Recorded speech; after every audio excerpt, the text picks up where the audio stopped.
détruire.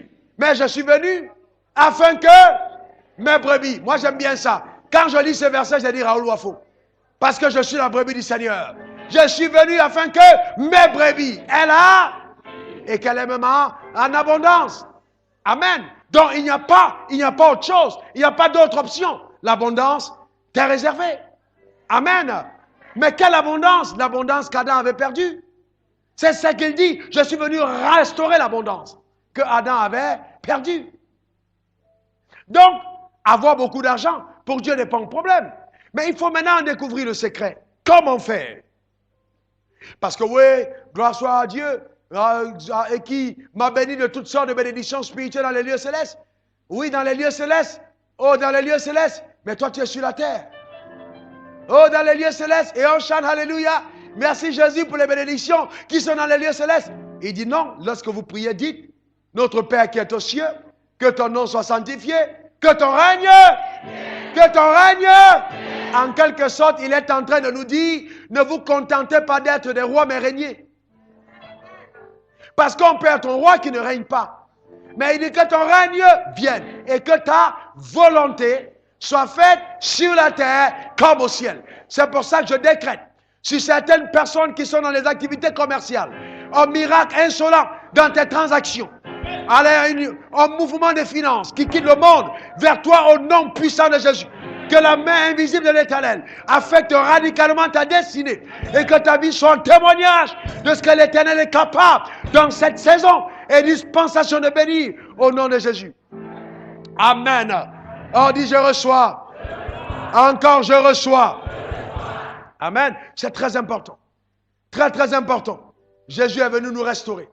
Je termine avec le 4e point de la journée, les dommages de la pauvreté. Qu'est-ce que la pauvreté crée comme dommage dans l'homme? Les dommages de la pauvreté. Nous reviendrons dessus, sur un des points antérieurs. Et nous parlerons de la falsification de l'homme dans ces 3 dimensions. Esprit, âme et corps. Et montrer comment la pauvreté affecte l'esprit, affecte l'âme, affecte le corps de l'homme. Mais aujourd'hui, je voudrais simplement dire ceci. La pauvreté est un moyen terrible d'oppression que le diable a mis en place pour torturer l'homme. Et Jésus est venu nous en délivrer. Vous voyez? Il est venu nous en délivrer. Le royaume des ténèbres, avec la tête de Satan, est extrêmement jaloux de ce que Dieu a préparé pour toi et pour moi. Mais il est un menteur. C'est pour ça que nous allons déclarer ceci de façon prophétique, la main levée. Tu répètes après moi, je déclare qu'aucune œuvre de Satan forgée contre ma vie et ma destinée ne prospérera. Au nom de, je commande à ma vie de vivre pleinement ce que le ciel m'a réservé.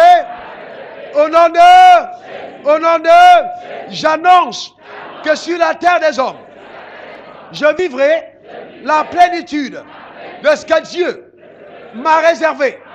Mon histoire est écrite d'avance.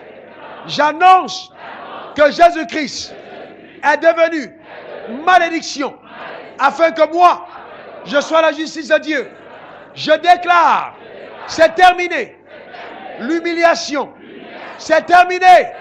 La pauvreté, au revoir.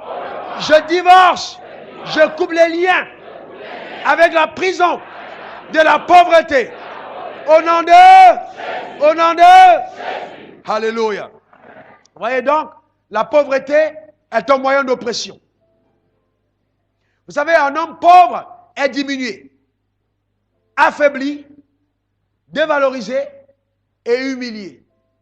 Bien-aimé, si une femme peut être tentée de donner son corps pour l'argent, c'est l'un des signes les plus puissants et visibles de ce que la pauvreté est capable de faire.